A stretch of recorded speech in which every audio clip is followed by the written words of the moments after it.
यत्पादाम्बुजरेणव श्रियाणा तानि चाश्चार्या प्रणमामि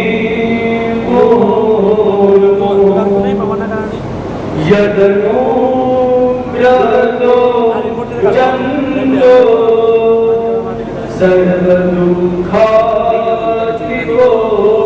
भवे तमहं सर्वदा वन्दे श्रीभगवल्लभनन्दनम्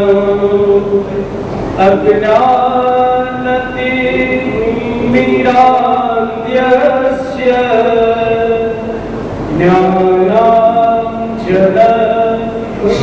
ज्ञानाञ्जनशलाकया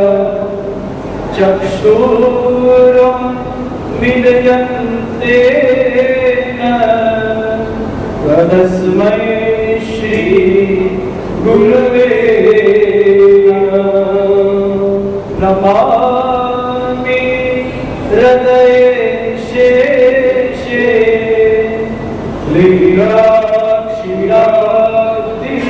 लीलाक्षीरातिशायिनं लक्ष्मी सहस्रलीलाधि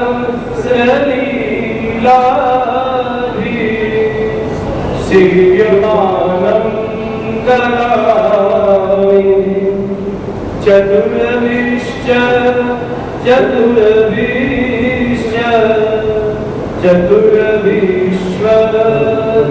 चतुर्विश्वत्रिभिस्तथा षड्भिर्विराजिते योषो पञ्चधा हृदये गोकुलस्य या प्रोक्ता पुष्टिपदसुरक्षिता जनिता तुर्यवंशस्य गोकुलेश नमामि तं प्रभुर्नन्दकुमारो मे स्वामिनी वृषभानुजा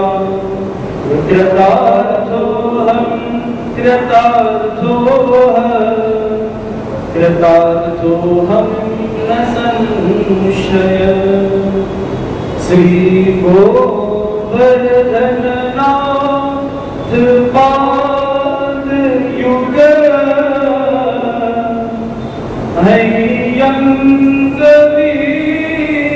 हैयङ्गवीनं प्रिय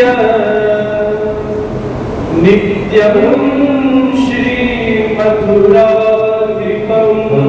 शुभकर श्रीविघ्नेश्वरं मुरा श्रीमद्भारतीश गोकुलपति श्री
Sweet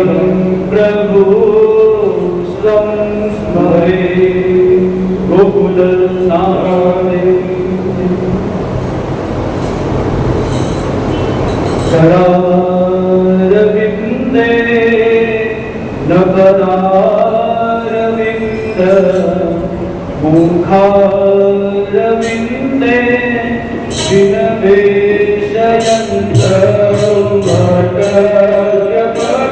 विनवेशयन्तर्मटयपत्रयपूते जयानं आलं मुकुन्दं मनसास्मरामि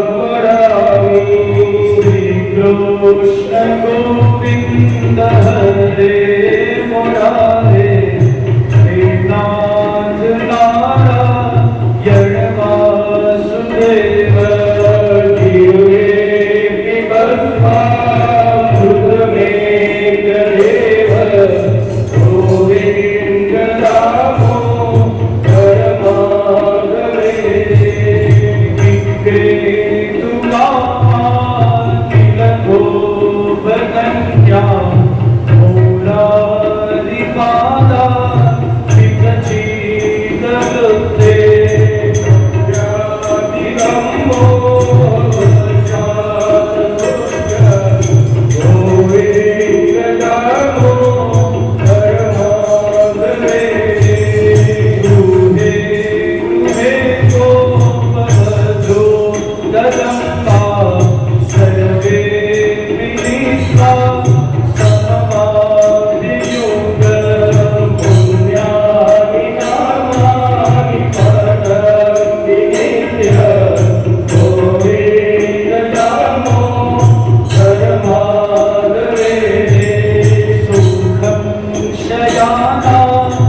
गोविंद हरे मुरारी हे नाथ नारायण वासुदेव श्री कृष्ण गोविंद हरे मुरारी हे नाथ नारायण वासुदेव श्री कृष्ण गोविंद हरे मुरारी हे नाथ नारायण वासुदेव श्री कृष्ण गोविंद हरे मुरारी हे नाथ नारायण वासुदेव हे नाथ नारायण वासुदेव हे नाथ नारायण वासुदेव हे नाथ नारायण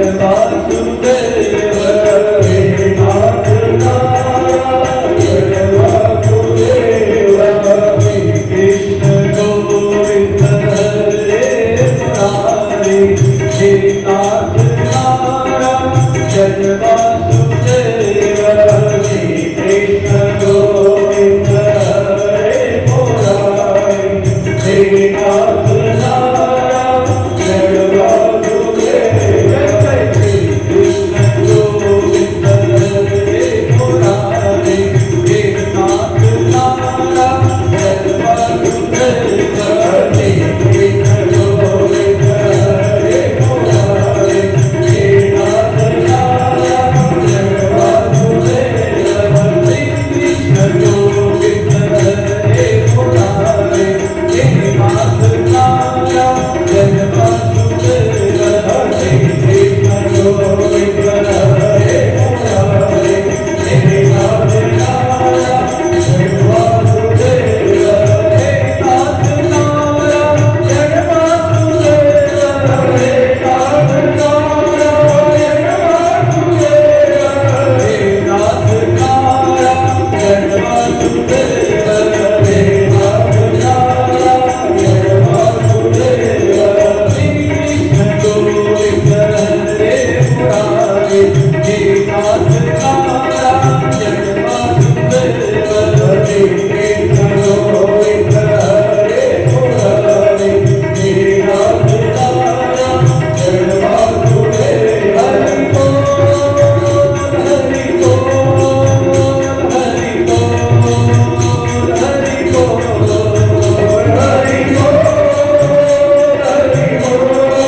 बोल हरि बोल हरि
जय जय श्री राधे श्याम गोकुलनाथ की जय श्री वल्लभाधीश की जय श्याम सुंदर श्री यमुने महारानी की जय गिरिराज धरण की जय।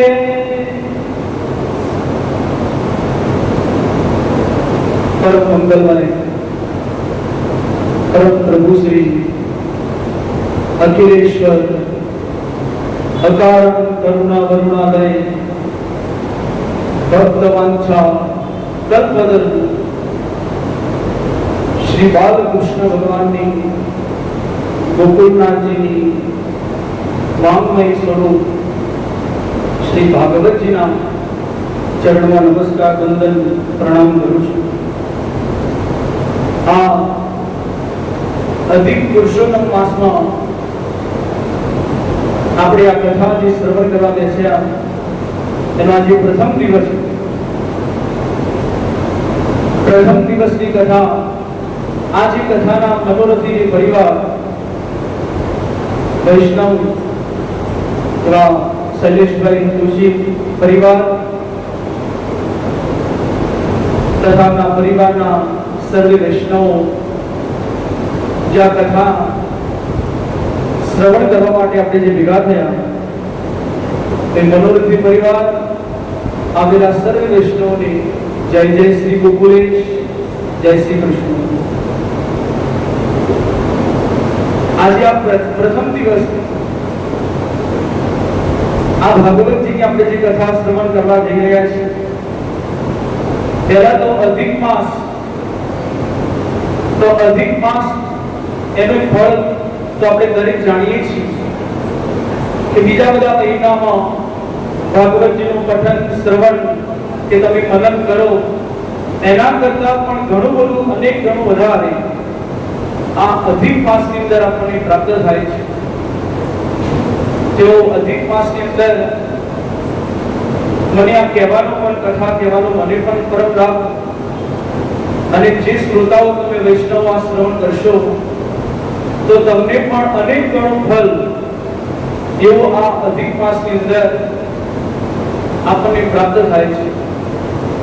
તો સર્વે શ્રોતાઓ વૈષ્ણવોને નમ્ર વિનંતી કે આ ભગવાનની આ કથા નો લાભ તમે ચૂકતા નહીં.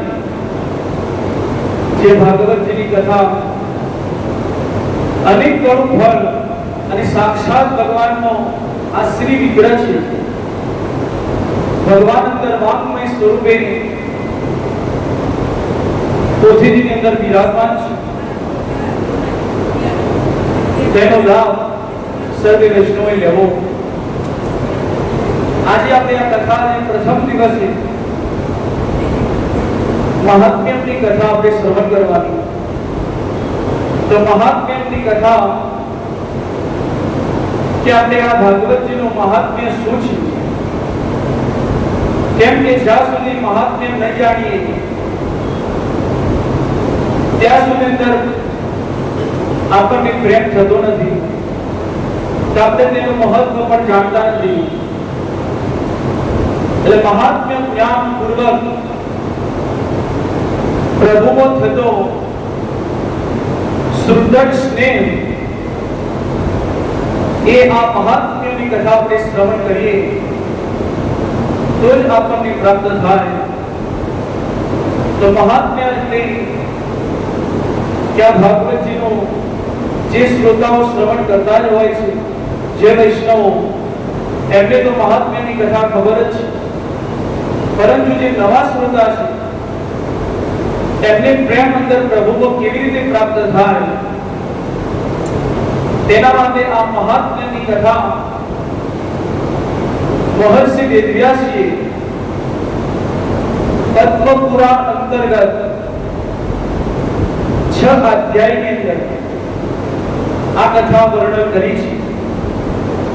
ભાગવતજીના અંતમાં પણ સ્કંદ પુરાણમાં 4 અધ્યાયની અંદર મહાત્મ્યની કથા પણ છે. પરંતુ આ પહેલા દિવસે આ પદ્મ પુરાણ અંતર્ગત આ 6 અધ્યાયની મહાત્મ્યની કથા શ્રવણ કરવાની આપણે.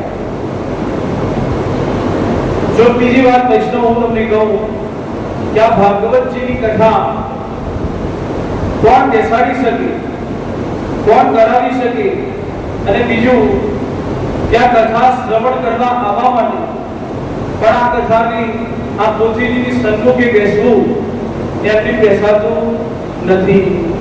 અનેક ઘણી કૃપા ભગવાનની ઠાકોરજીની આપણા પર થાય તો જ એક વૈષ્ણવ આ ભાગવતજીની સન્મુખે અને ભગવાનની આવા અધિક માસની અંદર આવી કથા શ્રવણ કરી શકે.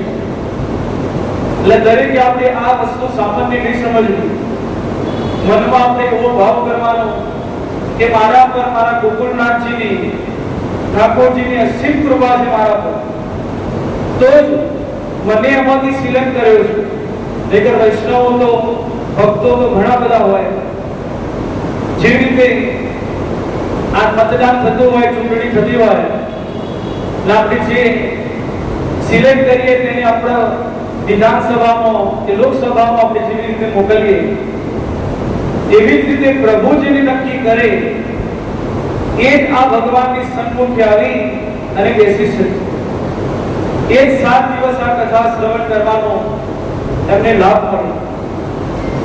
અને બીજી વાત, તમારા પુણ્ય પણ હોય તો તમને અંદરથી ઉત્કંઠા જાગે કે મારે આવા અધિક માસમાં ભાગવતજીની આ કથા શ્રવણ કરવી છે.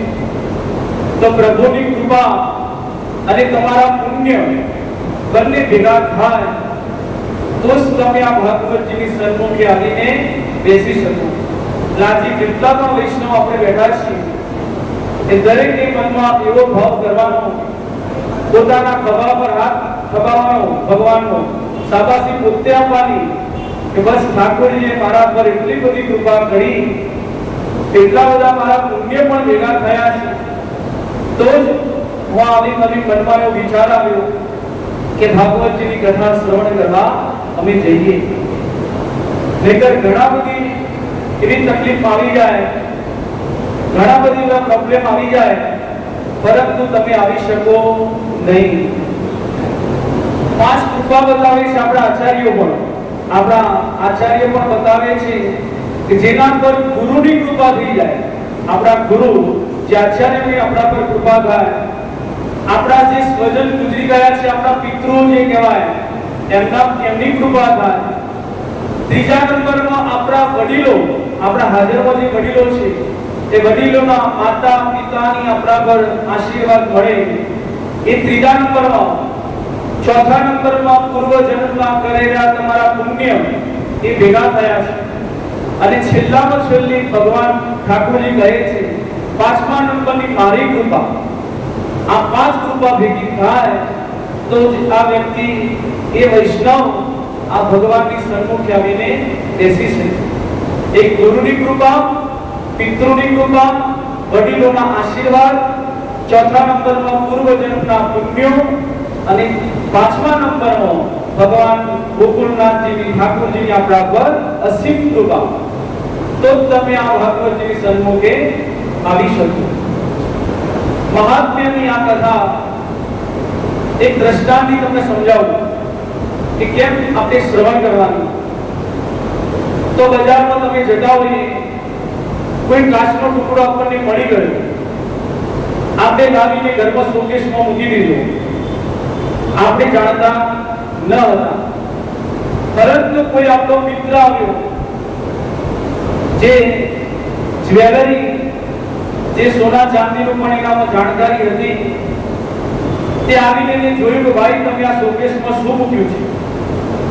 તેને આવીને કહ્યું તો તમે કહ્યું કે આ તો મને બજારમાંથી સરસ આવો ટુકડો મળ્યો હતો, તે હું લાવ્યો અને આ શોકેસમાં મૂક્યો છે. ત્યારે એ જ્વેલરી ભાઈ તમને કહે કે આ કાચનો ટુકડો નથી, આ તો તમને હીરો મળ્યો છે, અમૂલ્ય હીરો.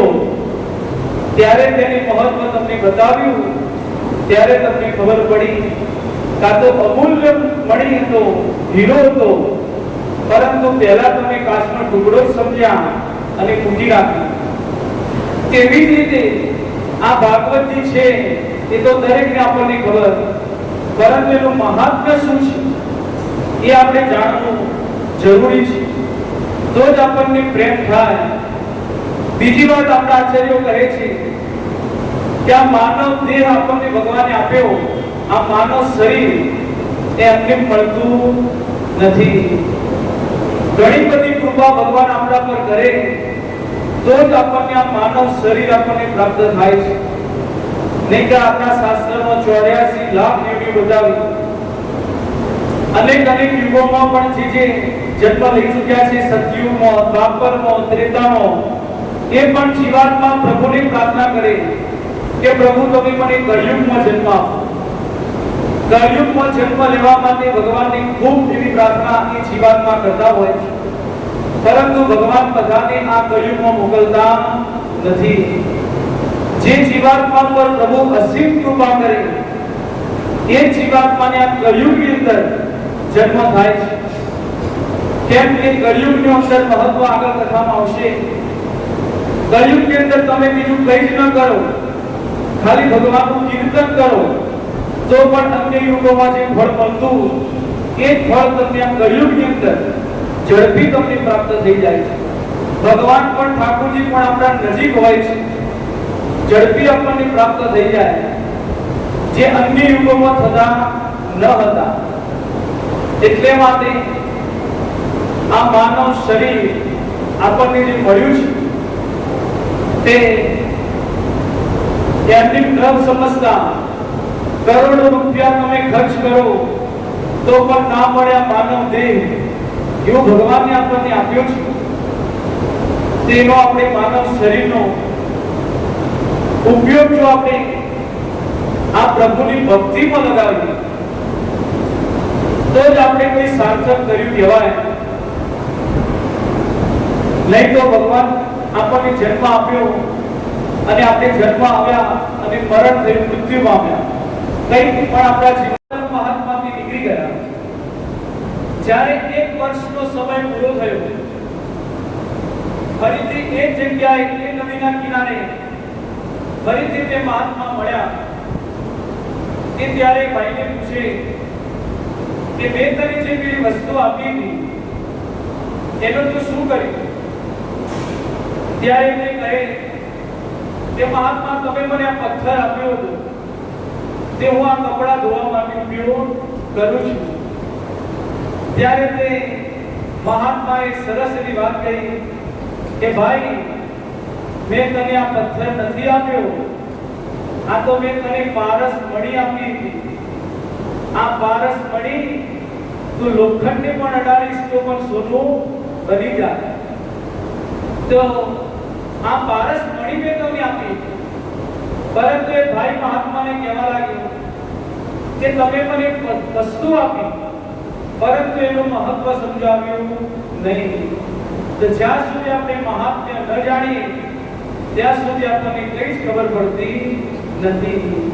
તો જેવી રીતે પારસ મણી એને આપી હતી, એવી જ રીતે ભગવાને આપણને આ માનવ દેહ અને એમાં પણ વધારે કૃપા કરીને આપણને વૈષ્ણવ બનાવ્યા. વૈષ્ણવ બનવું એ પણ કોઈ સહેલી વાત નથી.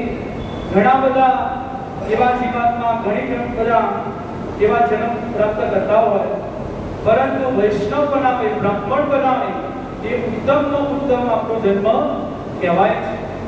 એમાં પણ સાથે આપણને ભગવાને ભાગવતજી, આપણા ગોકુળનાથજી એમની સેવા આપણને પ્રદાન કરી. આ તો વિશેષ આપણા પર કૃપા.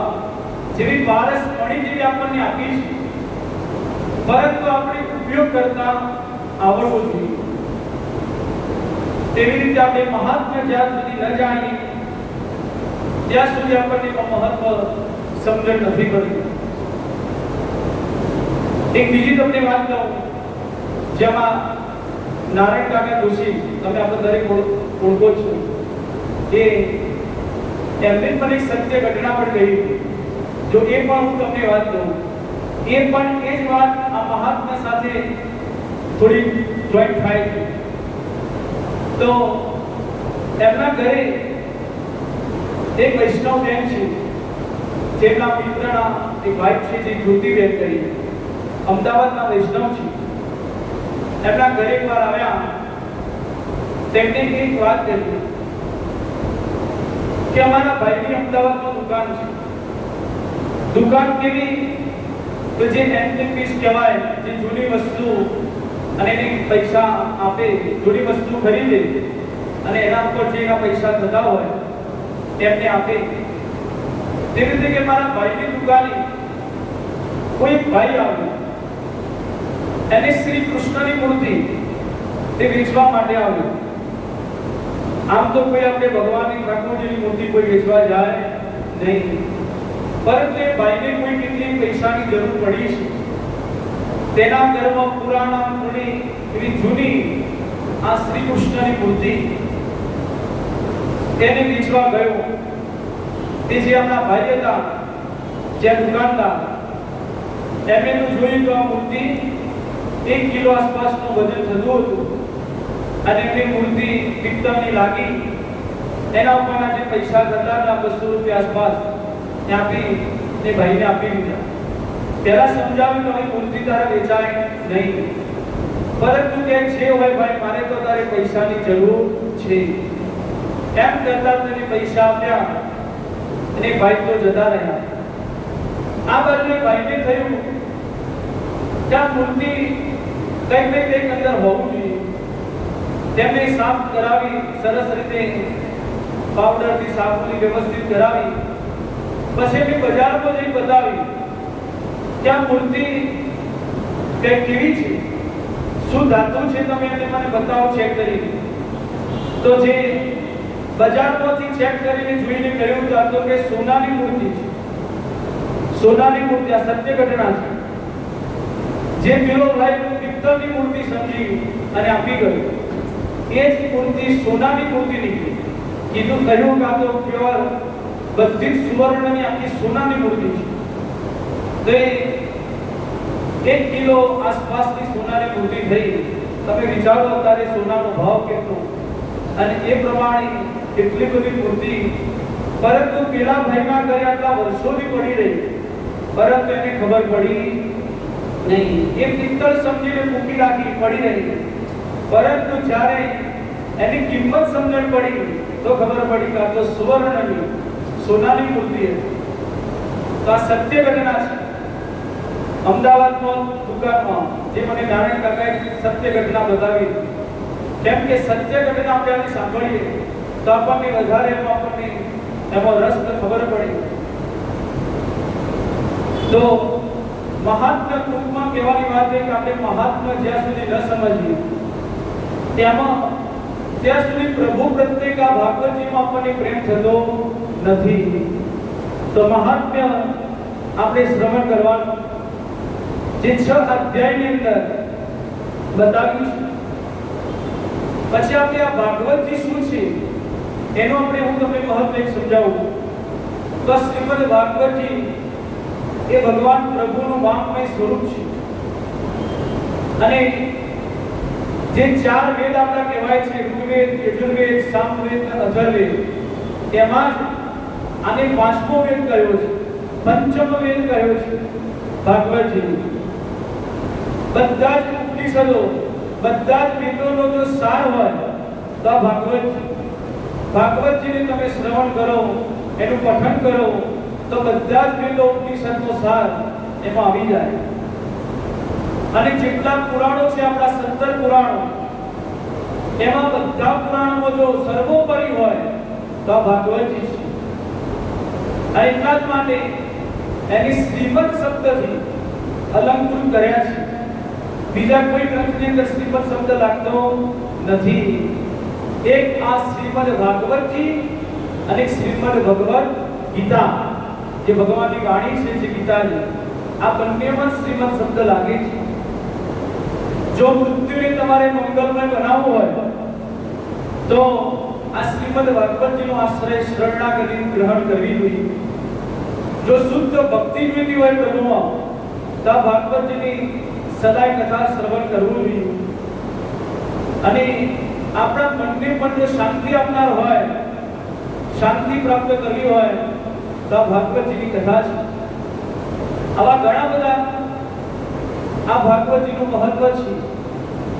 એમાં આપણે જે શ્રીમદ શબ્દ જે સાંભળીએ તેનો અર્થ પણ તમને હું કહું તો જે શ્રી આગળ શબ્દ છે, શ્રી કહેતા જે લક્ષ્મીજી, રાધાજી સહિત જે છે બધા જ તત્વો એમાં ઉપલબ્ધ છે તેને શ્રી કહેવાય. અને મદ કહેતા પૂર્ણ છે એને શ્રી મદ. શબ્દને કહે છે.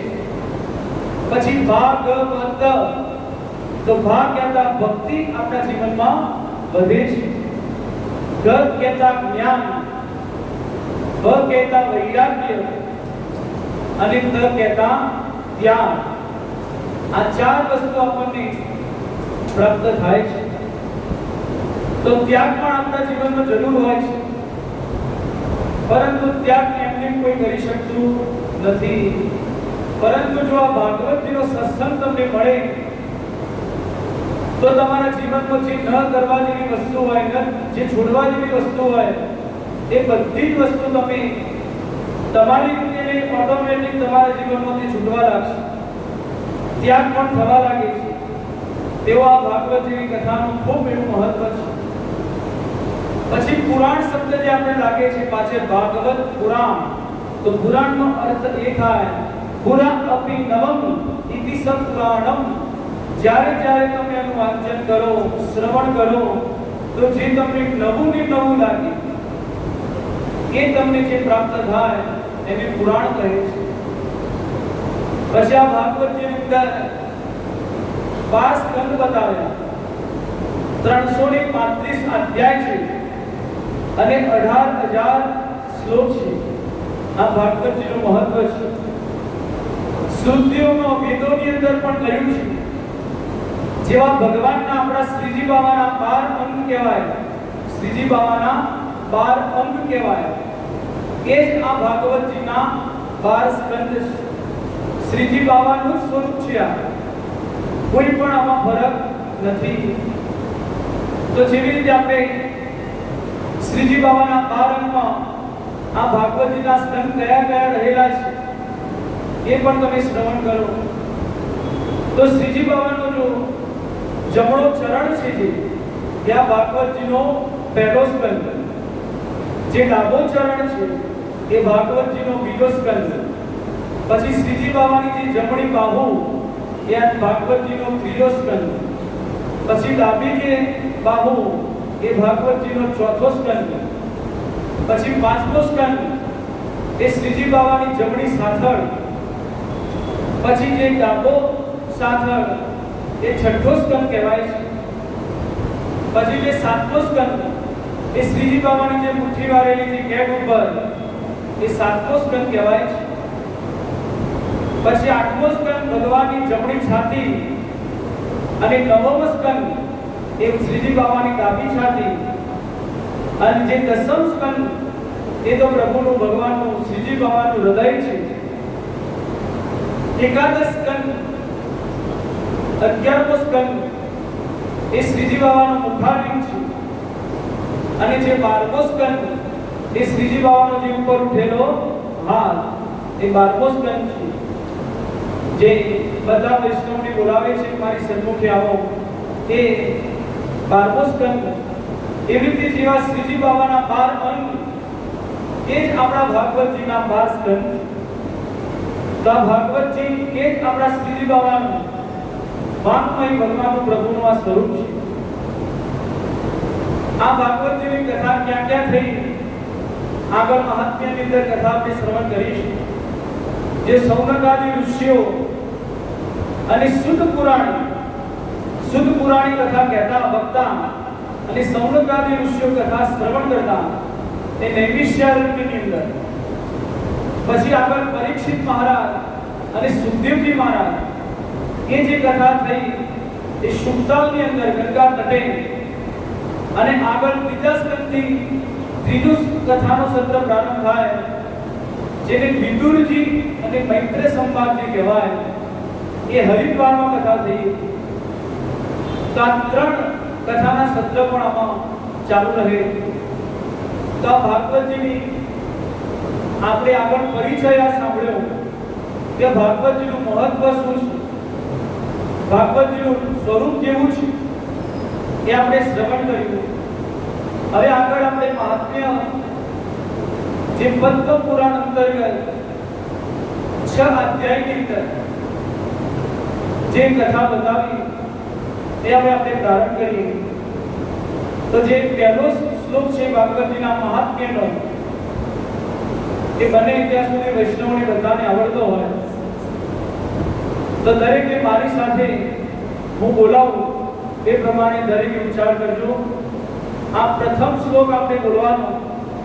પછી જ્યારે 7મા દિવસે આપણે કથા વિરામ થશે રવિવારે સાંજે, ત્યારે અંતિમ 12મા સ્કંદના 2 શ્લોક છે છેલ્લા, એ પણ આપણે આવી રીતે ગાવાના.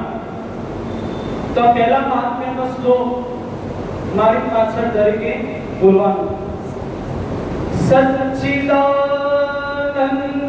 રૂપાય સચ્ચિદાનંદ રૂપાય વિશ્વોત્પત્યાદિ હેતવે વિશ્વોત્પત્યાદિ હેતવે તાપત્રય વિનાશાય તાપત્રય વિનાશાય શ્રી કૃષ્ણાય વયં નમઃ શ્રી કૃષ્ણાય વયં નમઃ. ભાગવત ભગવાન કી જય, ગોકુલનાથ કી જય. તો મહાત્મ્યનો પહેલો શ્લોક સચ્ચિદાનંદ રૂપાય વિશ્વોત્પત્યાદિ હેતવે તાપત્રય વિનાશાય શ્રી કૃષ્ણાય વયં નમઃ. તો સચ્ચિત અને આનંદ આ ત્રણ પ્રભુના સ્વરૂપ છે. સત કહેતા પરમાત્મા. સત કોને કહેવાય? તે જે પહેલા પણ હતા, અત્યારે પણ પ્રભુ છે અને હજુ આગળ પણ જે રહેવાના, એને સત કહેવાય છે. આપણને માનવ જેમને આપણને સત કહેવાય નહીં. આપણે પહેલા પણ હતા, હજુ છીએ, પણ હવે આગળ હજુ રહેવાના, એ આપણી કોઈ ગેરંટી નથી. એટલે આપણે અસત કહેવાય. પરંતુ પ્રભુ એ અસત્ય, ભગવાન સત કહેવાય છે. સત એટલે પરમાત્મા જે સત્ય છે એની સત કહેવાય. બીજું પ્રભુનું સ્વરૂપ છે ચિત્ત. તો ચિત્ત કોને કહેવાય? તો જેના બધા જ પ્રાણી માત્રના હૃદયની અંદર ભગવાન જે ચિત્ત સ્વરૂપે વિરાજમાન છે, જે આત્મા સ્વરૂપે ભગવાન દરેકના હૃદયની અંદર વિરાજમાન છે, એ ચિત્ત સ્વરૂપે આપણા હૃદયમાં પ્રભુ વિરાજમાન રહે છે. જેવી રીતે કોઈ લાઈટનો બલ્બ હોય, એને આપણે જ્યાં સુધી એમાં લાઈટ થાય ત્યાં સુધી આપણે એને કરીએ છીએ. પરંતુ જો લાઈટમાં એક બલ્બ ઉડી ગયો, તરત જ આપણે તેને ફેંકી દઈએ કે ભાઈ આનું કામ હવે નથી. બસ એવી જ રીતે આ માનવ શરીરમાં જ્યાં સુધી પરમાત્મા વિરાજમાન છે ચિત્ત સ્વરૂપે, ત્યાં સુધી આપણા હૃદય, આપણા માનવ શરીરની કિંમત છે. જ્યારે આપણા હૃદયમાંથી જો આત્મા સ્વરૂપે પરમાત્મા નીકળી ગયા, એ દિવસે તમે આ માનવ શરીરની પણ કોઈ કિંમત નહીં. તરત જ બધા ભેગા થઈ કહે છે કે હવે આપણે અગ્નિ સંસ્કાર કરો. તો માનવ શરીરનો પછી કોઈ કિંમત રહેતી નથી. તો જ્યાં સુધી પરમાત્મા હૃદયમાં આપણા બધા ની અંદર રહેલા છે, તે ચિત્ત સ્વરૂપે પ્રભુ અંદર રહેલા છે.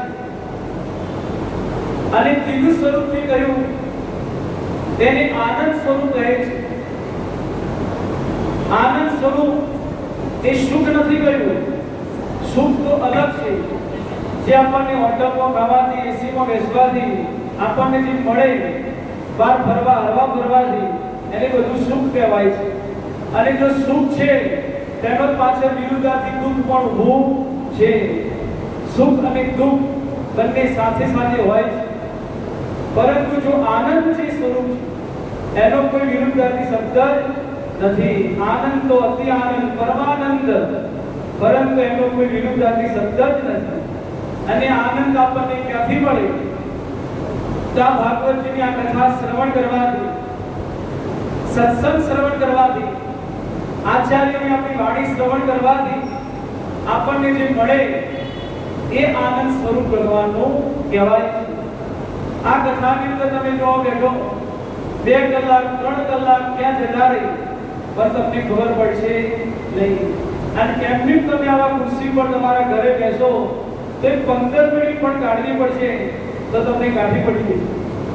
કેમ કે જ્યારે ભગવાનનો તમે આવો સત્સંગ શ્રવણ કરો ત્યારે પ્રભુ તમારા હૃદયની અંદર આવીને વિરાજમાન થઈ જાય।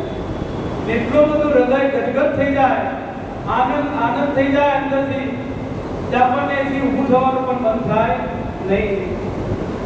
જે ઘણા મહાત્માઓ તમે એવા સાંભળ્યું હોય જે ગુફાઓમાં રહેતા હોય, ખાવા પીવાની કોઈ ચિંતા ન હોય, સવારે ખાધું હવે સાંજે શું થઈશું એની પણ એમને કોઈ ચિંતા ન હોય, પરંતુ ભગવાનના ભજનમાં એટલા બધા મસ્ત હોય તો જે એમનામાં જે દેખાય એ જ આનંદ સ્વરૂપ ભગવાનનો કહેવાય છે।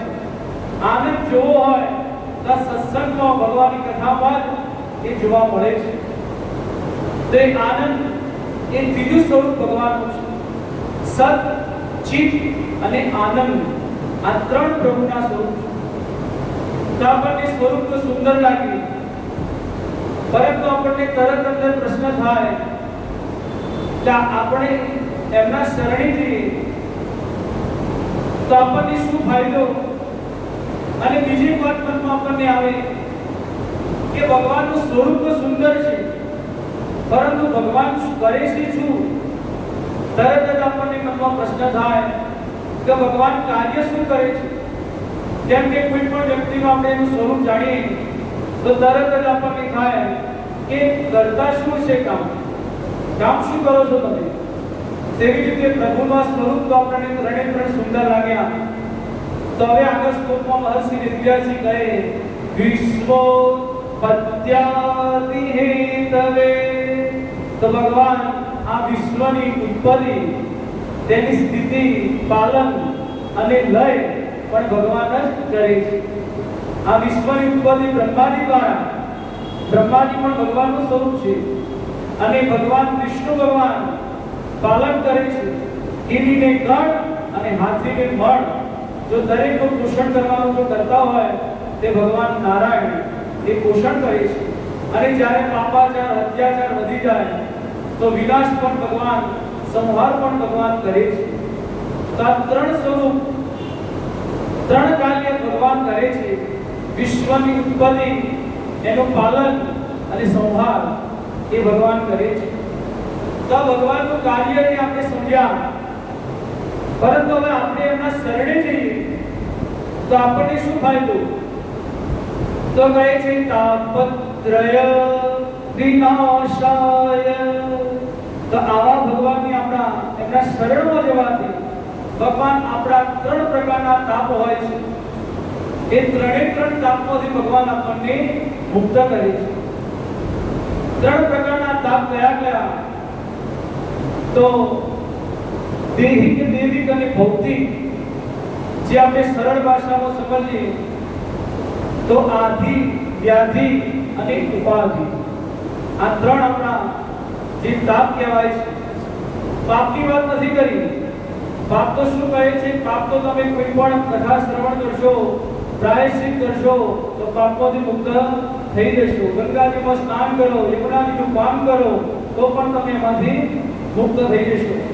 પરંતુ આ તાપ જે આપણા જીવનમાં હોય છે તે મોટામાં મોટો તાપ હોય છે। પરંતુ જો એ તાપમાંથી તમારે મુક્ત થવું હોય તો ભગવાન અને એમની શરણાગત ભક્તોને એમાંથી મુક્ત કરી શકે છે। તો 3 પ્રકારના તાપ, એમાં પહેલો છે દેહિક તાપ કહેવાય છે। દેહિક તાપ એટલે શરીરનો તાપ। શરીરનો તાપ પણ 2 પ્રકારનો, શારીરિક અને માનસિક। ઘણા વ્યક્તિઓને તમે એવા જોશો તેમનું શરીર સુંદર હોય, પરંતુ તમે એમને પૂછશો કે કહે એ શરીર તો સારું છે, રોગ પણ કોઈ શરીરમાં નથી, પરંતુ માનસિક ત્રાસ ખૂબ પણ મળે છે। માનસિક ત્રાસ એટલો બધો મળે છે। અને ઘણા વ્યક્તિ એવા હોય જેને માનસિક બધી જ રીતે ઘર, પરિવાર, કુટુંબ બધું સારું મળ્યું હોય, એટલા બધા આનંદથી પોતાના પરિવારમાં રહેતા હોય, પરંતુ શું કહે છે કે શરીર સાથ આપતું નથી. શરીરમાં એટલી બધી પીડાઓ છે, એટલા બધા રોગ થયા, આટલી ગોળીઓ દરેક દવા રોજ લેવી પડે છે. તો આ શારીરિક અને માનસિક આ બંને એ દેહિક તાપ કહેવાય છે. તેવા શરણાગત ભક્તોને ભગવાન આ તાપમાંથી પણ મુક્ત કરે છે. પછી દૈવિક તાપ એટલે કે જે કુદરતી આફતો આવે, સુનામી આવી જાય, ભૂકંપ આવી જાય, ધરતીકંપ થઈ જાય, એમાં ઘણા બધા જીવાત્માઓનો અંદર ભોગ બનવો પડે, તે દૈવિક તાપ કહેવાય છે. એમાં પણ પ્રભુ શું કહે છે? મારા શરણાગત ભક્તોની હું રક્ષણ કરું છું, મારા શરણાગત ભક્તોની. અને ભૌતિક તાપ એટલે આપણે જે સહન કરી શકતા નથી. કોઈ આપણને આમ બોલી ગયું, તેમ બોલી ગયું, અને મનમાં જેટલું બધું આપણને ખોટું લાગી જાય, સહન ન કરી શકીએ, અને આપણને એમ થાય કે આ વ્યક્તિ મને ભૂલી ગયા, મેં કંઈ કર્યું નથી, અને આ મને આવું ભૂલી ગયા. આપણને અંદરની અંદર જે પીડા થાય એને આ ભૌતિક તાપ કહેવાય છે. અને જે આધિ, વ્યાધિ અને ઉપાધિ એ પણ આચાર્ય આપણે સમજાવે છે. આધિ એને કહેવાય કે આપણા જીવનમાં જે આપણને નથી મળ્યું એ પ્રાપ્ત કરવાની ઈચ્છા હોય. જો વિદ્યાર્થી હોય તે મનમાં એવું વિચારે કે હું 10માની પરીક્ષા પાસ કરી લઉં, પછી મને શાંતિ, પછી આગળ કોલેજ આવે તો કોલેજ જાય, સારી ડિગ્રી પ્રાપ્ત થાય, પછી જોબ થાય, જોબ કર્યા પછી વિવાહ થાય, તો ભગવાનને કે કામનાઓ મનમાં થતી હોય કે આ મને મળી જાય, આ મને આ મળી જાય, એને આધિ કહેવાય છે. પ્રભુ પાસે આપણે કંઈક ને કંઈક અપેક્ષા રાખી જઈએ. અને વ્યાધિ જે કહેવાય છે કે જે મેં તમને શરીરનું કહ્યું, શારીરિક અને માનસિક જે પડવા વાગવાથી વાગી જાય એને વ્યાધિ કહેવાય. અને ત્રીજા નંબરનું જે ઉપાધિ છે એ ઉપાધિ આપણે એવું કહેવાય કે જે આધિમાં આપણે જે વસ્તુની માંગણી કરતા હતા કે મારા આ ડિગ્રી મને મળી જાય, આ જોબ પણ મને મળી જાય, અને મારા લગ્ન પણ થઈ જાય, તે એનો સામે વિરુદ્ધાર્થી ઉપાધિ છે. ઉપાધિ આપણને એ થાય કે આટલું ભણ્યા પરંતુ હજી મને જોબ મળતી નથી, અને કદાચ જોબ મળી ગઈ તો શું કહેવાય, કેટલા બધા અંદર હેરાન પરેશાન જોબમાં થઉં છું કે હું તો આ નોકરી મેળવી અને થાકી ગયો, તેને ઉપાધિ કહેવાય છે. પછી ઘણા વિવાહ કર્યા તો પણ કહેવાય હું તો પહેલા એકલા જીવન હતું તે સારું હતું, પરંતુ આ બધી ઉપાધિ શરૂ થઈ ગઈ. અને આવા જે આધિમાં આપણે ભગવાન પાસે માંગતા હતા કે આ મળી જાય, એ જ એનો વિરુદ્ધાર્થી ઉપાધિ છે. તો આધિ, વ્યાધિ અને ઉપાધિ આ ત્રણ પ્રકારના સરળ ભાષામાં આપણે સમજીએ તો પણ આપણા જીવનમાં જે તાપ આપણને મળે છે. તો આ ત્રણ પ્રકારના તાપમાંથી પ્રભુ કહે શ્રી કૃષ્ણાય વયમ નમઃ. તો મહર્ષિ વિદ્યાર્થી કહે કે ભગવાન નારાયણના, બાલકૃષ્ણના એમના શરણમાં જવાથી એ આ ત્રણ પ્રકારના તાપમાંથી આપણને મુક્ત કરે. અને શું કહ્યું? તો વયમ નમઃ કહ્યું છે શ્લોકની અંદર. વયમનો મતલબ એ થાય કે અમે બધા જ તમારી પ્રાર્થના કરીએ છીએ. મહર્ષિ વેદવ્યાસજી તો એકલા જ હતા, પરંતુ એમને એમ કેમ કહ્યું કે અમે બધા જ તમને પ્રાર્થના પ્રભુ કરીએ છીએ. તો ભગવાન જો એકની વિનંતી હોય તો જલ્દી સ્વીકાર કરતા નથી, પરંતુ જો અમે બધા જ પ્રભુ તમને પ્રાર્થના કરીએ છીએ તો જલ્દી આપણી પ્રાર્થના સ્વીકારે છે. અને છેલ્લે કહ્યું નમઃ, નમઃ નથી કહ્યું, પરંતુ નમઃ અમે બધા જ તમારી સ્તુતિ કરીએ છીએ. સ્તુતિ અને પ્રાર્થનામાં બંનેમાં ફરક છે. પ્રાર્થના તમે કરો એ ભગવાન પાસે કંઈક માંગણી કરો એને પ્રાર્થના કહેવાય, પરંતુ જો તમે કોઈ ભગવાનની સ્તુતિ કરો, પુરુષોત્તમ સહસ્ત્ર એવા જે સ્તોત્ર આપણે ભગવાન પાસે ગાન કરીએ તો એને સ્તુતિ કહેવાય છે. અને સ્તુતિ પ્રિય વિષ્ણુ, જો ભગવાન નારાયણની સ્તુતિ વધુ પ્રિય છે, અને નમસ્કાર પ્રિય ભાનો સૂર્યનારાયણને નમસ્કાર પ્રિય છે, પરંતુ વિષ્ણુ ભગવાનની, નારાયણને, ભાગવતજીને એમની સ્તુતિ પ્રિય છે. તો મહર્ષિ વિદ્યાજીએ નમઃ શબ્દ કહ્યો છે. બોલો ભાગવત ભગવાન કી જય. તો પહેલા ભગવાન નારાયણનું સ્વરૂપ બતાવ્યું અને ભગવાન કેવા છે, શું કાર્ય કરે, ત્યાં પહેલા પ્રથમ શ્લોકની અંદર આપણને બતાવ્યું. બીજા શ્લોકની અંદર બતાવે છે કે આ કથાના જે વક્તા છે એવા મહર્ષિ વેદવ્યાસજીના પુત્ર સુખદેવજી મહારાજ એમને નમસ્કાર કર્યા છે. યમ પ્રવંચંતમનુપેતમપેતકૃત્ય વેપાયનો વિરહકાતરહાજુહા પુત્રેતિ તન્મયતાતરવો વિનેન્દ્રો સ્તમ સર્વભૂતં હૃદયં મુનિમાનતુસ્મે. જે સમય સુખદેવજી મહારાજનો જન્મ થયો, યજ્ઞોપવિત સંસ્કાર પણ એમાં થયા નથી અને તરત જ તે વન તરફ દોડીને જતા રહ્યા. તેમની પાછળ વ્યાકુળ થતા એમના પિતાશ્રી મહર્ષિ વેદવ્યાસજી એમની પાછળ ભાગવા લાગ્યા.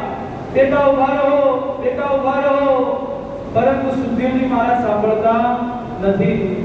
ત્યારે જેવા વનમાં જંગલમાં જવા લાગ્યા, આ બધા વૃક્ષોએ વ્યાસજી મહારાજને ઉત્તર આપ્યો. બધા વૃક્ષોએ, જંગલના વૃક્ષોએ મહર્ષિ વિદ્યાર્થીને કહ્યું કે વ્યાસજી મહારાજ, તમે તમારા પુત્રના વિરોધમાં કેમ એમની પાછળ આવા દોડી રહ્યા છો? એમને જવા દો. તમે તો કહે કે તમે અમારું જુઓ.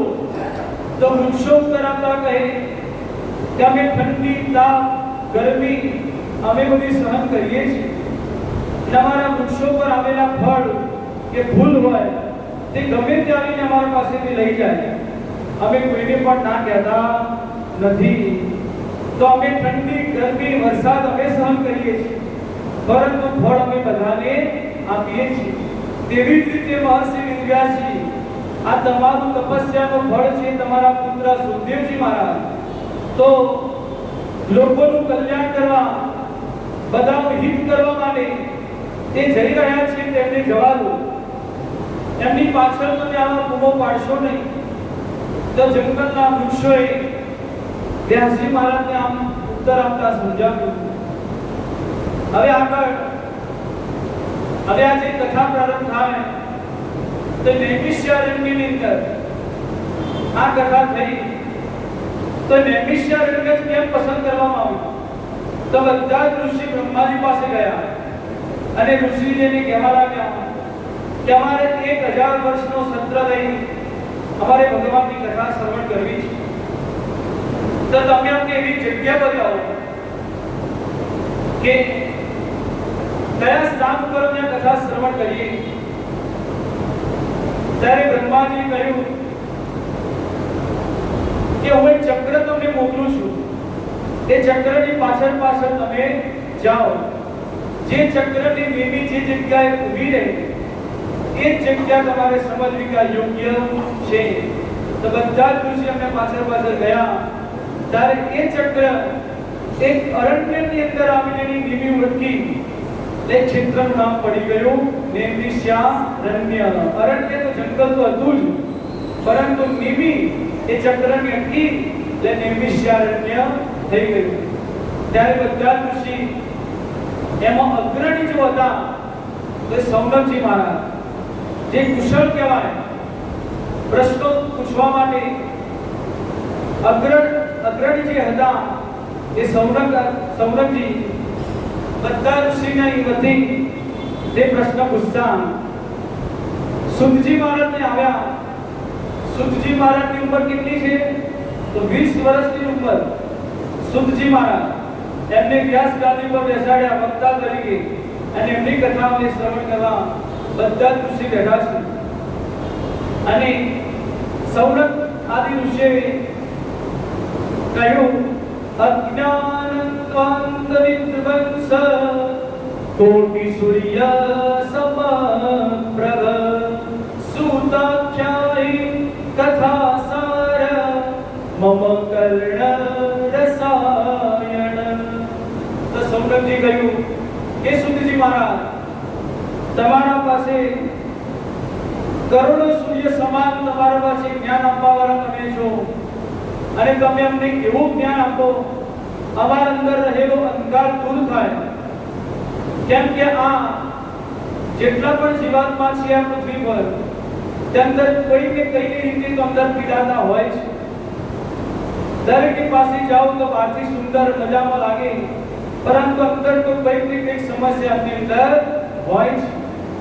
તો સૌનકજી મહારાજ એટલે કહ્યું કે મારા માટે નહીં, પરંતુ જેટલા પણ જીવ માત્ર છે દરેકનું કલ્યાણ થાય એવી તમે અમને કથા, જે અમારા કાનોને રસ આપવા વાળી હોય એવી તમે અમને કથા શ્રવણ કરાવો. તમારી પાસે કરોડો સૂર્ય સમાન તમે તેજ આપવા વાળા છો, તમને એવી કથા તમે શ્રવણ કરાવો. શ્રી યસામ યત્વવેશ્ય પાવનાનાં ચ પાવનં કૃષ્ણ પ્રાપ્તિ કરમ સસ્વ સાધનમ તદ્વદાધુના. કહે છે સુખજી મહારાજ કે ભગવાનની અમે તપસ્યા કરીએ અને ભગવાન વરદાન આપીને જતા નહીં, એવા ભગવાન નહીં, પરંતુ વૈષ્ણવોની પાસે ભગવાન કેવા રહે છે એવા તમે અમને સાધન બતાવો કે આગળ કળિયુગ આવવાનો, કોઈ કઠિનથી કઠિન કોઈ સાધના કરી શકવાનું નથી. તો તમે અમને એવો સરળમાં સરળ એવી કથા કોઈ બતાવો કે જે શ્રવણ કરવાથી ભગવાન અમારી પાસે ને પાસે રહે, શાશ્વત રૂપમાં વરદાન આપીને ભગવાન જતા રહે એવા ભગવાન નહીં, પરંતુ વૈષ્ણવોની પાસે જે ભગવાન રહે છે એવા ભગવાન તમને અમે કૃષ્ણની પ્રાપ્તિ થાય એવી તમે અમને કથા બતાવો. અને આગળ કહે છે જો પેલી ચિંતા મળી જાય તો જે લૌકિક સુખ હોય તેને આપોઆપ તેને મળી જાય, પરંતુ જેને કોઈ કલ્પવૃક્ષ મળી જાય તેની સ્વર્ગની સંપત્તિ તેને મળી જાય છે. તો કહે છે પરંતુ જેના પર ગુરુની કૃપા થઈ જાય, ગુરુની કૃપા વગર કંઈ પણ થતું નથી.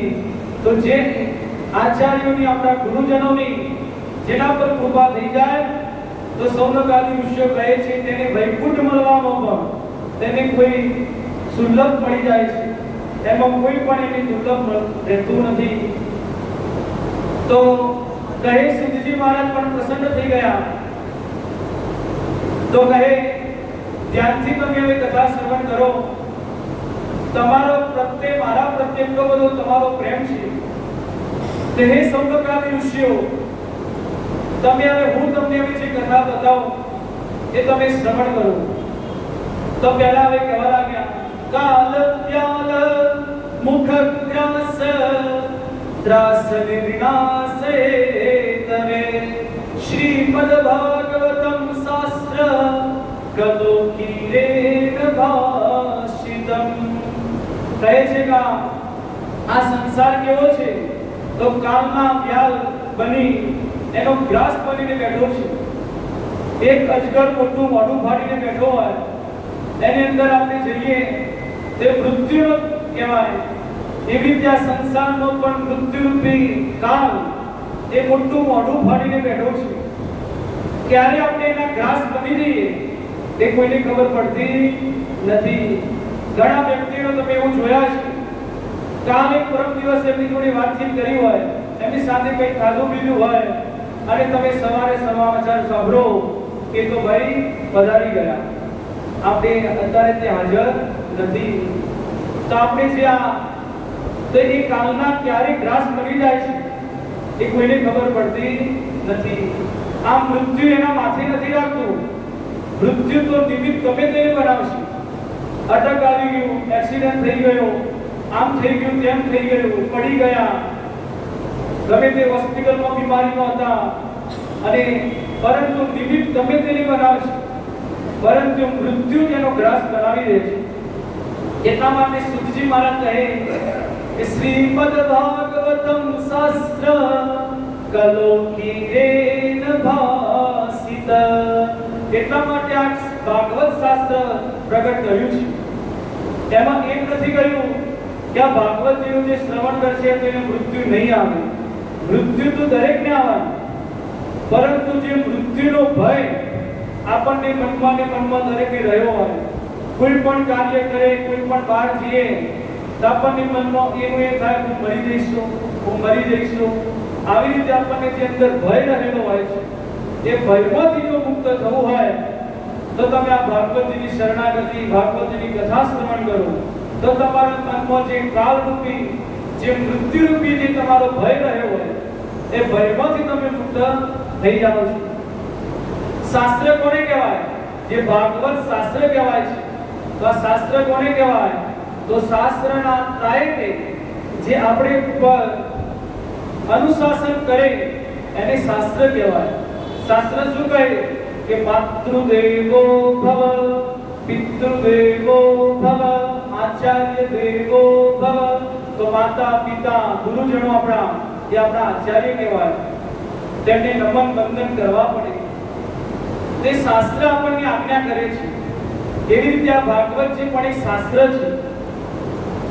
તો ડોંગરેજી મહારાજ પણ કહેતા એમની કથાની અંદર કે જો મહામૃત્યુ અને અપમૃત્યુ આ બે પ્રકારના મૃત્યુ કહેવાય।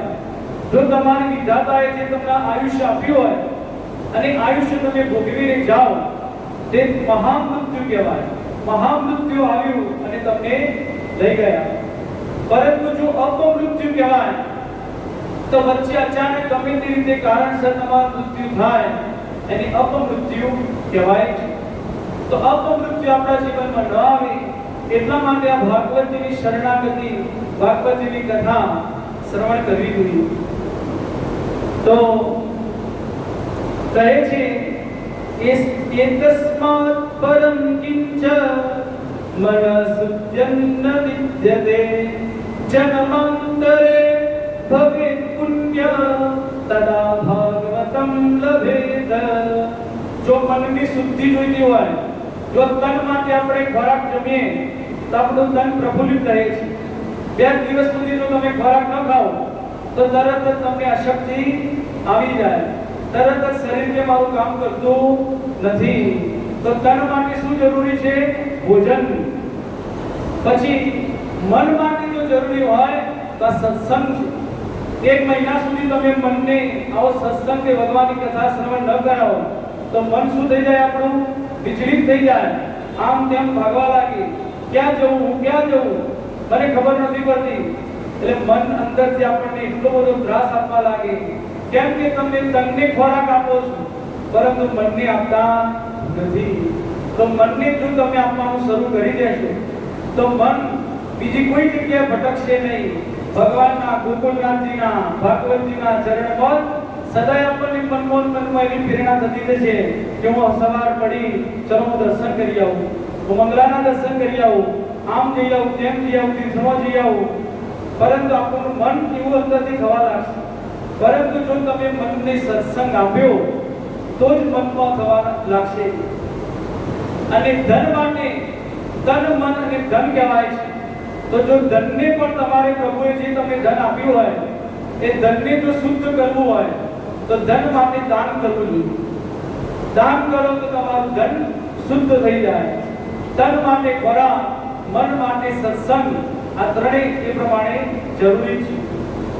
જ્યારે આ કથા સુખદેવજી મહારાજ પરીક્ષિત રાજાને શ્રવણ કરાવતા હતા ત્યારે સ્વર્ગના દેવતાઓ આવ્યા અમૃતનો ઘડો લઈ અને આવીને કહેવા લાગ્યા કે હે સુખદેવજી મહારાજ, આ અમૃતનો જે સ્વર્ગનું અમૃત કહેવાય અમે લઈને આવ્યા છે અને આ અમૃત તમે પરીક્ષિત રાજાને પીવડાવો, એમને જે 7 દિવસનો શ્રાપ લાગ્યો છે તેમાંથી તે મુક્ત થઈ જશે, એ અમર બની જશે અને તમે એના બદલામાં અમને આ કથામૃત તમે આપો। તો તરત સુખદેવજી મહારાજ એટલા બધા હસ્યા અને સ્વર્ગના દેવતાઓને લડવા લાગ્યા કે તમે તો સુધા કવ કથા દોગે કવ કાચિન કવ મણિ મહાન બ્રહ્મ રાત્રો વિચારેવ તદા દેવાજ્યહાસ। કહે છે બ્રહ્મરાત કોને કહેવાય? તો સુખદેવજી મહારાજનું નામ છે બ્રહ્મરાજ, અને જે કથાના શ્રોતા છે જે પરીક્ષિત મહારાજ, એમને વિષ્ણુરાજ કહેવાય છે. આ વિષ્ણુરાજ અને બ્રહ્મરાજ આ બંને માતાના ગર્ભમાં પ્રભુના દર્શન કરીને આવ્યા છે. તો માતાના ગર્ભમાં તેમને કવચ પહેરી લીધું છે. બંને કથાના વક્તા અને કથાના શ્રોતા. સુખદેવજી મહારાજ 12 વર્ષ સુધી માતાના ગર્ભમાં રહ્યા, જન્મ ધારણ ન કરતા. ત્યારે મહર્ષિ વેદવ્યાસજી ભગવાનને પ્રાર્થના કરી, ત્યારે પ્રભુ અંદર ગર્ભમાં ગયા અને દર્શન આપ્યા. ત્યારે સુખદેવજી મહારાજે કહ્યું કે હું જન્મ તો પ્રભુ લઉં, પરંતુ તમારી માયા મને લાગી જાય એ માટે હું આ જન્મ ધારણ કરતો નથી. તો ભગવાને ત્યારે એમને વચન આપતા કહ્યું, મારા જે ભક્તો છે એમને કોઈ દિવસ મારી માયા પણ સ્પર્શ થતી નથી, એટલે તમે માયાની ચિંતા કરશો નહીં, તમે જન્મ ધારણ કરો. ત્યારે સુખદેવજી મહારાજે 12 વર્ષે એમને જન્મ ધારણ કર્યું. પરીક્ષિત રાજાની કથામાં પણ આગળ આપણે શ્રવણ કરીશું. જ્યારે એમને પણ બ્રહ્માસ્ત્ર છોડ્યું હતું, ત્યારે એમની પણ રક્ષા કરવા માટે ભગવાન અંકુષ્ટ માત્રનો રૂપ લઈ અંદર આવ્યા હતા.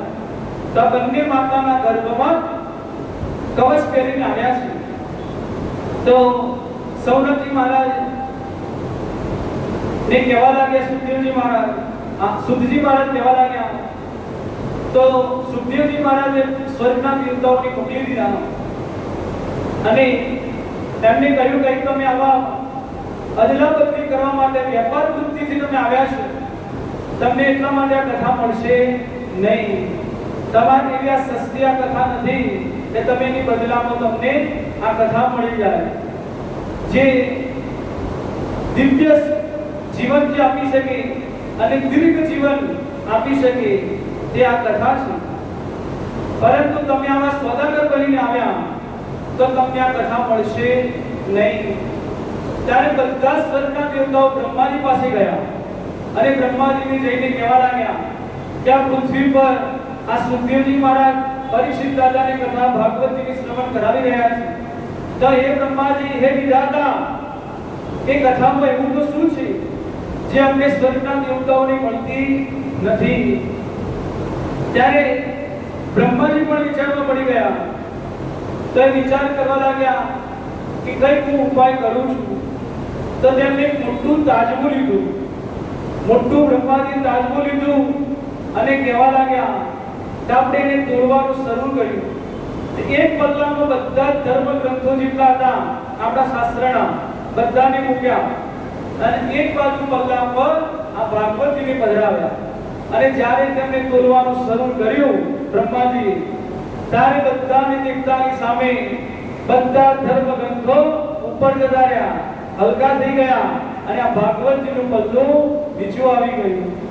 તરત એમને જોયું કે આ ભાગવતજી નીચે આવી ગયું. ત્યારે બ્રહ્માજીએ ઘોષણા કરી દીધી, મેનિરે ભગવત રૂપ શાસ્ત્રમ ભાગવતમ કરો. કહ્યું કે આ કળિયુગની અંદર ભાગવતજી આ જે શાસ્ત્ર છે એ કોઈ પુરાણ કે પુસ્તક, કોઈ ગ્રંથ નહીં સમજવું, પરંતુ તેમણે કહ્યું ભગવત રૂપમ, એટલે સાક્ષાત ભગવાનનો શબ્દમય વાણીમય વિગ્રહ છે, શ્રી વિગ્રહ એ આ ભાગવતજી છે. તમે એમને જુઓ તો 17 પુરાણો છે, 4 વેદ છે, ઉપનિષદો છે આપણા શાસ્ત્ર, પરંતુ કોઈ શાસ્ત્રને તમે જુઓ તો એનું પૂજન થતું નથી, એને માથા પર આપણે પધરાવતા નથી. આટલા 17 પુરાણો, પરંતુ આ તમે ભાગવતજી જુઓ તો ભાગવતજી સ્વયં સાક્ષાત ભગવાન અંદર વિગ્રહ ભગવાનનો છે. તેનું પૂજન થાય, એનો સ્વાધ્યાય થાય, મનન થાય, એની આરતી થાય. અને જ્યારે આપણે આવીએ પહેલા દિવસે છેલ્લા દિવસે તેને આપણા માથા પર પધરાવીએ. કેમ માથા પર પધરાવીએ? કે ભાગવતજી અંદર આપણને એટલું જ્ઞાન પ્રદાન આપણને કરે અને સાક્ષાત ભગવાન છે. તો આપણે મસ્તક પર એને ધારણ કરી અને આપણે આવીએ છીએ. તો બ્રહ્માજી પણ ત્યારે કહી દીધું કે સપ્તાહ વિધિથી એટલે 7 દિવસની જો કથા જો કોઈ ભક્ત, કોઈ શ્રોતા શ્રવણ કરે તો નિશ્ચિતપણે એને ભક્તિ પ્રદાન થાય છે. આ ભાગવતજી તેને ભક્તિ પ્રદાન કરે છે. તેઓ સ્વર્ગના દેવતાઓને કહી દીધું, ઘોષણા પણ કરી દીધી ત્યારે આ ભાગવતજીની જેવા આપણે માથા પર પધરાવીને આવીએ ત્યારે પણ આપણે બધા ગાતા હોઈએ છીએ એમ આ ભગવાનની ખુશીની નથી, ભગવાન સાક્ષાત અંદર વિરાજમાન છે.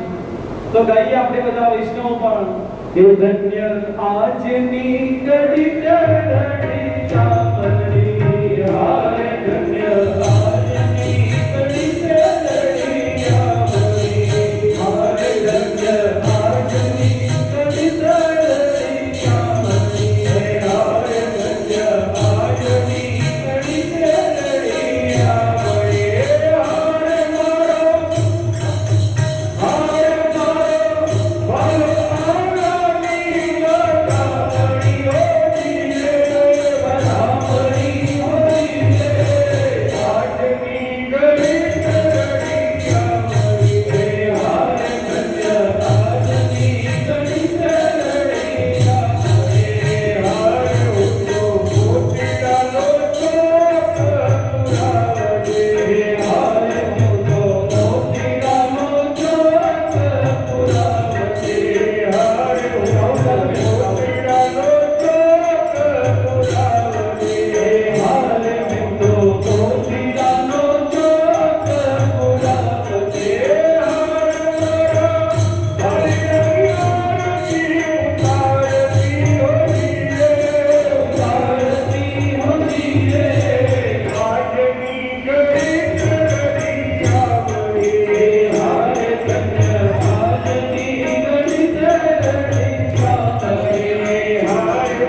ભગવાન કથા તો જ્યારે બ્રહ્માજીએ ઘોષણા કરી દીધી કે આ કોઈ સામાન્ય ગ્રંથ નથી, કોઈ પુસ્તક નહીં સમજતા, પરંતુ સાક્ષાત ભગવાનનો શ્રી વિગ્રહ છે, જ્યારે એની ઘોષણા કરી દીધી, એક 10 મિનિટ આપણે કથા શ્રવણ કરી, પછી આપણે કથા આજની બપોરની આપણે વિરામ આપી, સાંજના સત્રમાં પાછા આપણે કથા શ્રવણ કરવા આવીશું. તો જ્યારે આ કથા નું મહત્વ સૌનક આદિ ઋષિઓને ખબર પડી, તો સૌનક આદિ ઋષિઓ સુધજી મહારાજને કહેવા લાગ્યા કે મહારાજ, આટલી બધી આ દિવ્ય કથા છે આ ભાગવતજીની, તો તેની 7 દિવસમાં કેમ શ્રવણ કરવામાં આવી? નહીં 10 દિવસ, 15 દિવસ, મહિનો, 6 મહિના, પરંતુ એની આ 7 દિવસની પરંપરા ક્યાંથી આવી? આ 7 દિવસમાં તે સપ્તાહ શ્રવણ કરવાની, આ તમે અમને બતાવો. ત્યારે સુધજી મહારાજ કહેવા લાગ્યા કે આ ઋષિની પરંપરા છે, જે સનંદન, સનાતન અને સનત કુમાર, જે બ્રહ્માજીના 4 માણસ પુત્રો કહેવાય, આ એમની કથા નારદજી મહારાજને સંભળાવી, ત્યારથી આ પરંપરા શરૂ થઈ. તો સૌનક આદિ ઋષિઓ કહે તે નારદજી મહારાજને કેવી રીતે સંભળાવી? નારદજી મહારાજ નહીં, એ તો ફરતા મહાત્મા કહેવાય, કોઈ જગ્યાએ બેસતા નથી, તો એમને આવા 7 દિવસ કઈ જગ્યા પર અને કેમ એની કથા શ્રવણ કરી? તો કહે છે સુધજી મહારાજ કે કદાહિ વિશાલાયા ચત્વાર ઋષયો મલા સત્સંગાર્થ સમાયાતા તત્ર સોસ્તસ્ત્ર નારદમ. કહેવા લાગ્યા એક સમયની રાત છે જે વિશાલાપુરી કહેવાય, જેને આપણે બદ્રીનાથ કહેવાય, એ બદ્રી વિશાળ ધામની અંદર એક વૈષ્ણવોની વાત તમને કહું. જે બદ્રીનાથ તો ઘણા આપણા વૈષ્ણવ ગયા હોય, પરંતુ એ ભૂમિનો ભાગ નથી, એને ભૂ વૈકુંઠ કહેવાય છે. બદ્રીનાથ આ પૃથ્વીનો એક ભાગ જ નથી.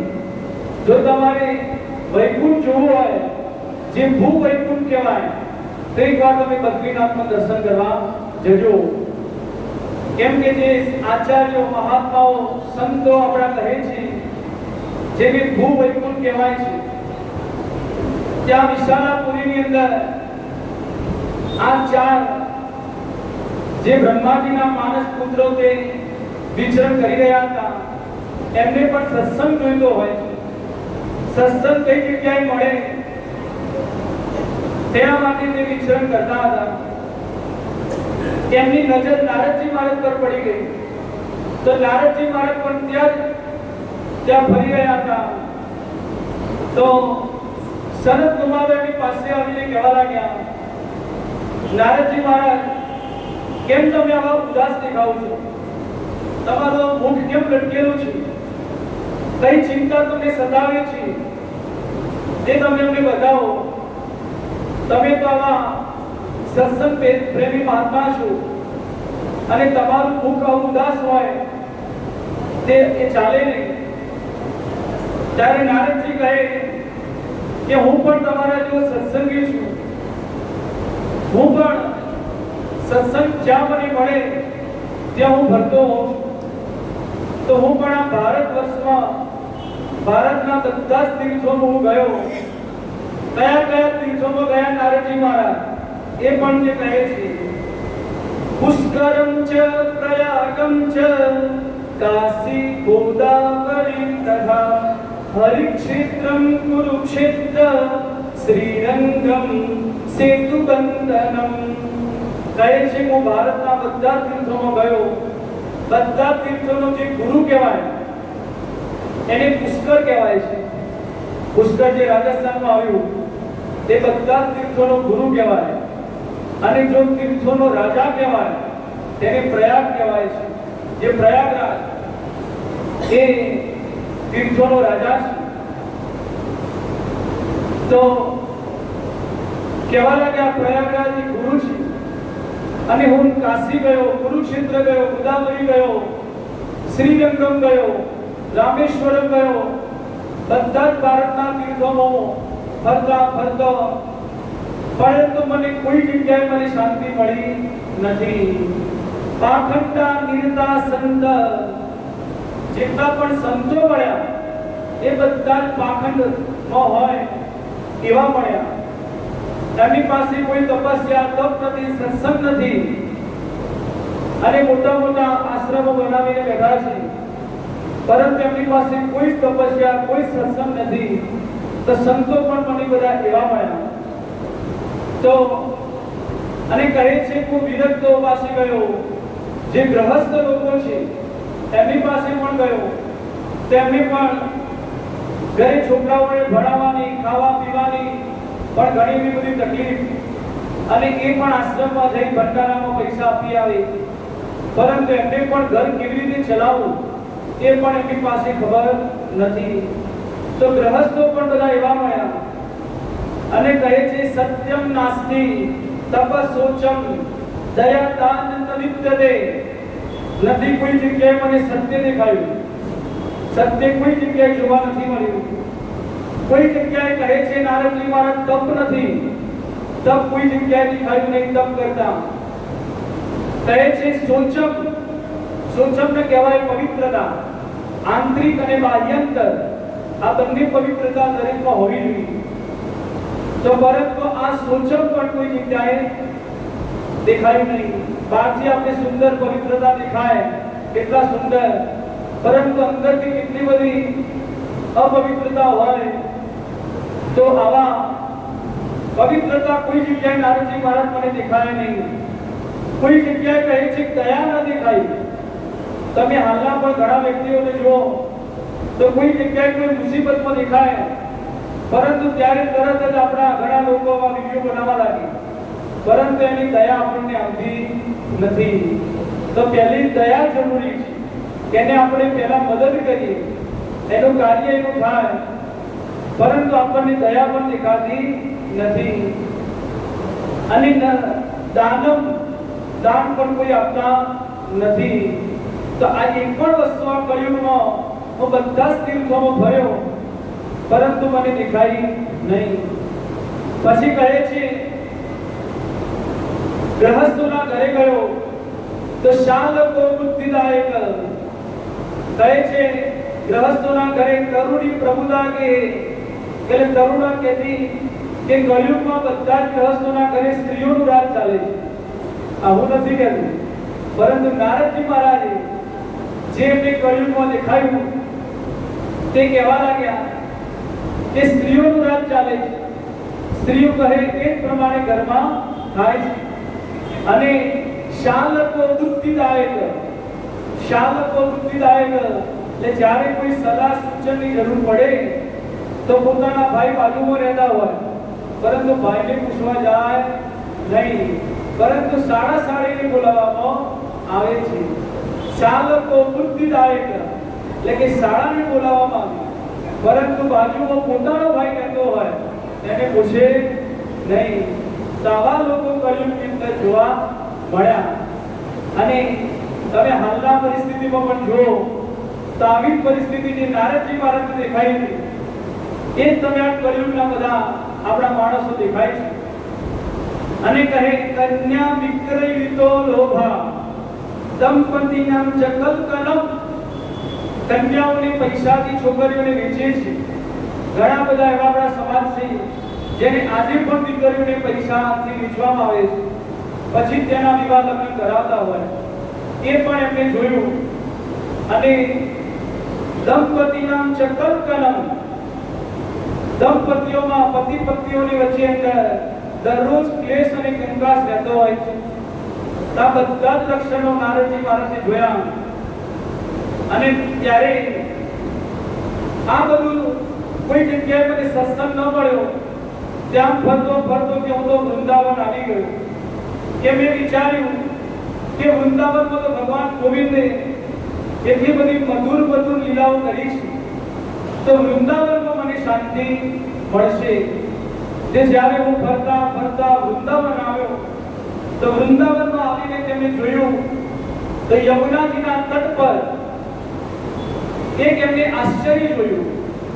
યમુના તટમાપન્નો યત્ર લીલા હરિર્મુદ તત્રાશ્ચયમયા કષ્ટમ શ્રૂયતામ તન્પુરીશ્વર એકતા તુ તર્હિ તત્ર નિષન્નાન્યમાનસા. એક યુવતીને તેમને જોઈ, તેટલા બધા ઊંચા અવાજે તે રડી રહ્યા હતા અને એમની બાજુમાં બંને વૃદ્ધ પુરુષો સૂતા હતા. તો નારદજી મહારાજે એમની નજીક આવ્યા, એમને મનમાં દયા આવીને પૂછવા લાગ્યા. તો નારદજી બોલ્યા, કાશીત્વમ, તમે કોણ છો? અને હે દેવી તમે પરિચય આપો, તમે કેમ આવા રડી રહ્યા છો, તમે એમને બતાવો. ત્યારે તે ભક્તિ દેવી કે દેવી કહેવા લાગ્યા કે અહમ ભક્તિ રીતિ ખ્યાતા ઇમો મે તનયો મતં તતો જ્ઞાનમ દૈરાજ્ઞામાનો કાલ યોગે ગચરજરો.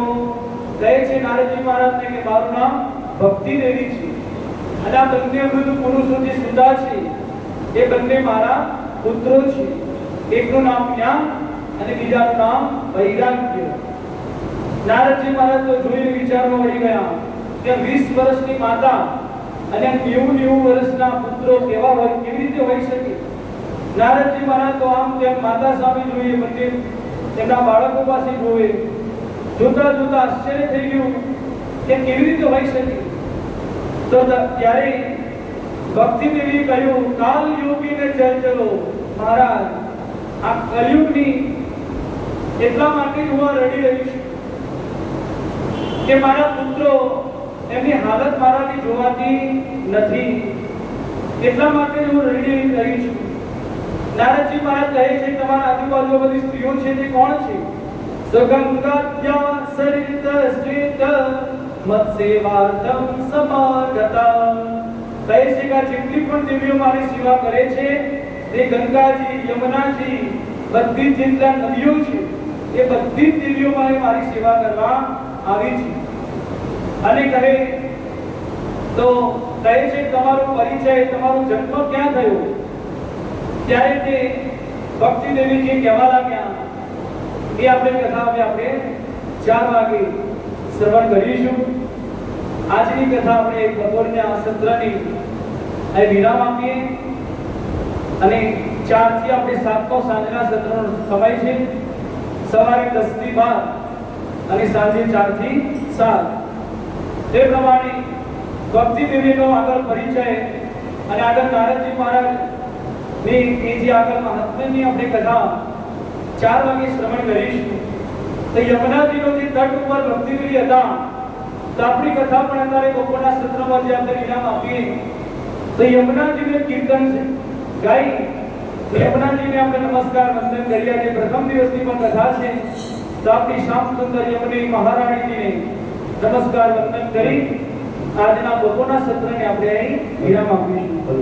બોલો ગોકુલ નારદી જય મહાપુરાણી જય કનૈયા લાલ શ્રી વલ્લભાધીશ કી શ્યામ સુંદર શ્રી યમુને મહારાણી ગોવર્ધન નારદી જય. ચાલો સખી કરીએ શ્રી યમુના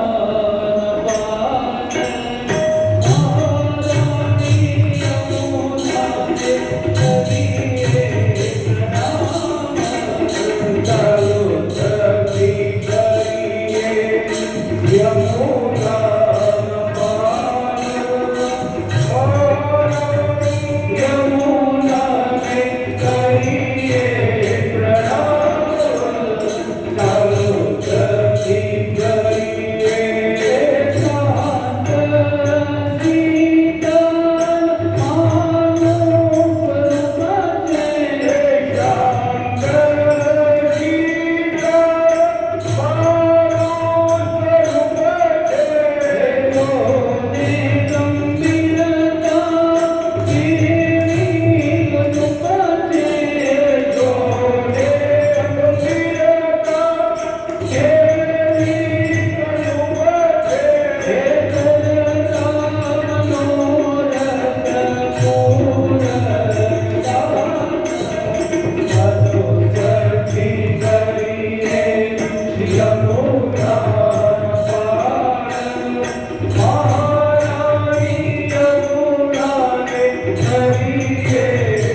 મનોરથી પરિવાર સર્વે વૈષ્ણવને મારા જય જય શ્રી ગોકુલેશ, જય શ્રી કૃષ્ણ.